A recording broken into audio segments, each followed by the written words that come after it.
ನಟ ಹಾಗೂ ಸಾಮಾಜಿಕ ಹೋರಾಟಗಾರ ಚೇತನ್ ಅಹಿಂಸಾ ವರನಟ ಡಾಕ್ಟರ್ ರಾಜ್ಕುಮಾರ್ ಅವರ ಸ್ಮಾರಕದ ಜಾಗದ ಪ್ರಶ್ನೆ ಎತ್ತಿದ್ದು ಇದು ಅಭಿಮಾನಿಗಳ ಆಕ್ರೋಶಕ್ಕೆ ಕಾರಣವಾಗಿದೆ.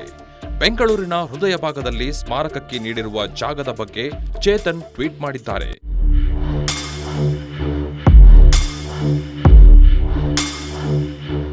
ನಾವು ರಾಜ್ಕುಮಾರ್ ಅವರನ್ನ ಒಬ್ಬ ಶ್ರೇಷ್ಠ ಕಲಾವಿದ ಎಂದು ಗೌರವಿಸುತ್ತೇವೆ. ಆದರೆ 2006ರಲ್ಲಿ ಬೆಂಗಳೂರಿನ ಕೇಂದ್ರ ಭಾಗದಲ್ಲಿ ಈ ನಟನ ಸ್ಮಾರಕ ಸಂಕೀರ್ಣಕ್ಕಾಗಿ 2.5 ಎಕರೆ ಭೂಮಿಯನ್ನ ನೀಡಿದ್ದು ಎಷ್ಟು ಸಮಂಜಸ? ಸರ್ಕಾರವು ಭೂಮಿಯನ್ನ ಮಂಜೂರು ಮಾಡುವಾಗ ಮತಗಳ ಮೇಲೆ ಕಣ್ಣಿಡುವ ಬದಲು ದೂರದೃಷ್ಟಿ ಮತ್ತು ಸಾಮಾಜಿಕ ಉಪಯುಕ್ತತೆಯನ್ನ ಗಮನಿಸಬೇಕು.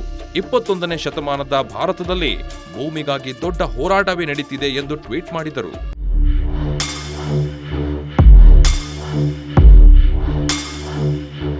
ಕೇವಲ ಮತ ಬ್ಯಾಂಕ್ಗಾಗಿ ಸರ್ಕಾರಗಳು ಇಂತಹ ನಿರ್ಧಾರಗಳನ್ನು ತೆಗೆದುಕೊಳ್ಳುತ್ತವೆ ಎಂಬ ಚೇತನ್ ರವರ ಪರೋಕ್ಷ ಟೀಕೆ ಈಗ ರಾಜಕೀಯ ವಲಯದಲ್ಲೂ ಚರ್ಚೆಗೆ ಗ್ರಾಸವಾಗಿದೆ.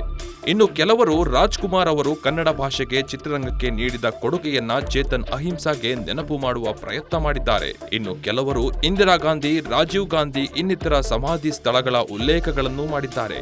ಸಂಪೂರ್ಣ ನ್ಯೂಸ್, ಇದು ನೊಂದವರ ಧ್ವನಿ.